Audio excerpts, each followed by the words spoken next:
தமிழ் நமச்சிவாயம் 2 பேருமே சேர்ந்து பேசிகிட்டு இருக்காங்க. கண்டிப்பாக ஏதோ நடந்திருக்கு அப்படின்னு சொல்லிட்டு தமிழ் சொல்கிறாரு. அதுக்கு நமச்சிவாயம், ஆமாப்பா ஏதோ நடந்திருக்கு, அந்த பரம மேலே தான் எனக்கு டவுட்டாக இருக்குது, அவன் தான் ஏதோ பண்ணியிருக்கான்னு எனக்கு தோணுது அப்படின்னு சொல்கிறாரு. ஆமாம், அது கிளியராக தெரியுது, அவன் தான் ஏதோ கட்டையால் அடிச்சிருக்கான். ஆனால் எதுக்கு அடித்தான், ஏன் அடித்தான், எதுவுமே தெரியலையே அப்படின்னு சொல்லிட்டு தமிழ் சொல்கிறாரு. கண்டுபிடிக்கணும்ப்பா, கண்டிப்பாக கண்டுபிடிக்கணும். அதுவும் ராகினி வந்துட்டு சரஸ்வதிக்கு சாபத்தை விட்டுட்டு போயிருக்கு. பாவம், அந்த பொண்ணு என்ன பண்ணுச்சு, இவன் ஏதோ தப்பு பண்ணதுக்கு அந்த பொண்ணு தப்பாக புரிஞ்சுட்டு இங்கே வந்து நம்மளை திட்டிட்டு போகுது.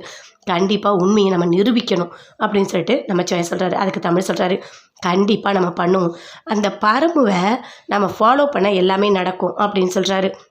அதுக்கு தமிழ் சொல்கிறாரு, அவனை ஃபாலோ பண்ணால் எதுவுமே நடக்காது, அவன் கரெக்டாக இருப்பான், தெளிவாக இருப்பான், அவனுக்கு வேறு நம்பர்லேருந்து ஃபோன் பண்ணி நடந்த எல்லாத்தையுமே கேளு அப்படின்னு சொல்லிட்டு நமச்சிவாயத்திட்ட சொல்கிறாரு.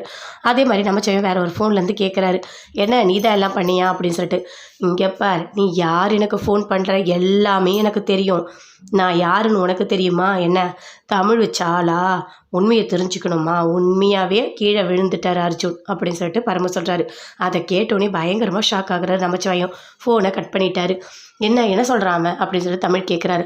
அவன் தெளிவாக இருக்கான்ப்பா, எந்த உண்மையும் சொல்கிற இடத்துலலாம் இல்லை அப்படின்னு சொல்லிட்டு சொல்கிறாரு. அதை கேட்டோடனே தமிழ், கண்டிப்பாக நம்ம முயற்சி பண்ணுவோம், ஏதாவது ஒரு வகையில் அவனோட வாயிலேருந்து கண்டிப்பாக உண்மை வரும், அவன் ஜெயிலுக்கு போகிறது உறுதி அப்படின்னு சொல்லிட்டு தமிழ் சொல்கிறாரு.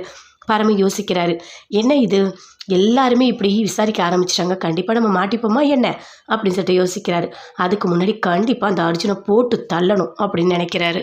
ராகினி வந்து பார்க்குறாங்க. பார்த்தா அர்ஜுன் கண் முழிச்சிட்டார். எல்லாருக்கிட்டையுமே போய் சொல்கிறாங்க. அவங்க அம்மா அக்கா எல்லாருமே கிட்ட வராங்க. அப்பா எப்படிப்பா இருக்க, இப்போ பரவாயில்லையா அப்படின்னு சொல்லிட்டு விசாரிக்கிறாங்க. எல்லாமே ரொம்ப சந்தோஷமாக கேட்குறாங்க. பரவாயில்ல, என்னோட தம்பி கண்ணு முழிச்சிட்டான் அப்படின்னு சொல்லிட்டு அவங்க அக்கா எல்லாருமே சொல்கிறாங்க. நல்ல வேலை, அந்த கடவுள் தான் உன்னை காப்பாற்றிருக்காரு அப்படின்னு சொல்லிட்டு இருக்காங்க. ஆமாம், உங்களுக்கு எப்படி இதெல்லாம் நடந்தது, எப்படி தலையில் அடிப்பட்டது அப்படின்னு சொல்லிட்டு அவங்க அம்மா அக்கா ராகினி எல்லாருமே சேர்ந்து கேட்குறாங்க. அப்போ கரெக்டாக பரமு அங்கே நிற்கிறாரு. பரமுவை கை காட்டுறாரு. கை காட்டினோன்னே பயங்கரமாக கோவம் வருது. அப்போ நீங்கள் தான் ஏதாவது பண்ணீங்களா, உண்மையை சொல்லுங்கள் அப்படின்னு சொல்லிட்டு ராகினி கேட்குறாங்க. நடந்த எல்லாத்தையுமே பரமு சொல்கிறாரு. சொன்ன உடனே அடிக்கிறாங்க. அவங்க எல்லாருமே சேர்ந்து அடிக்கிறாங்க. என்னை விட்டுருங்க அப்படின்னு சொல்லிட்டு கத்துறாரு. எழுந்து பார்க்குறாரு. பார்த்தா தூங்கிட்டு இருக்காரு. ஐயோ, கனவு கண்டிருக்குமா, கனவுலையே இப்படி நடக்கணும். அப்போ நல்ல வேலை, அந்த அர்ஜுன் கோமால தான் இருக்கான் போல இருக்குது, ஏதோ கனவு கண்டிருக்கோம், இந்த மாதிரி கனவுலாம் வரக்கூடாது, என்ன பண்ணலாம், இதுலேருந்து நம்ம எல்லாமே தப்பிக்கணும், ஏதாவது ஒன்று பண்ணணும், கண்டிப்பாக டைம் பார்த்து அவனை போட்டு தள்ளிடணும், அவன் இனிமேல் உயிரோடு இருக்க வேண்டாம்.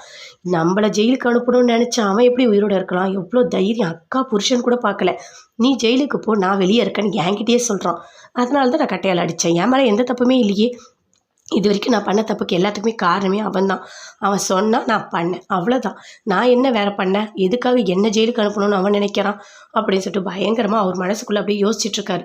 கண்டிப்பாக அந்த அர்ஜுன் என் கையில் தான் சாக போகிறான், விடவே மாட்டேன், அவன் பிழைக்கவே கூடாது.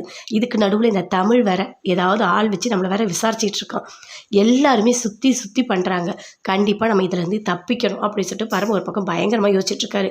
இன்னொரு பக்கம் அர்ஜுனை நினச்சி ராகினி பயங்கரமாக ஃபீல் பண்ணுறாங்க. எப்படியாவது ஒரு கோமாலேருந்து வெளியே வரணும், ஒரு நல்லா இருக்கணும், முன்ன மாதிரி நல்லா இருக்கணும், எங்கள் கூட பேசணும் அப்படின்னு சொல்லிட்டு பயங்கரமாக அழறாங்க. அர்ஜுனை நினச்சி அர்ஜுனை பார்த்து அழுதுகிட்டே இருக்காங்க பயங்கரமாக ராகினி.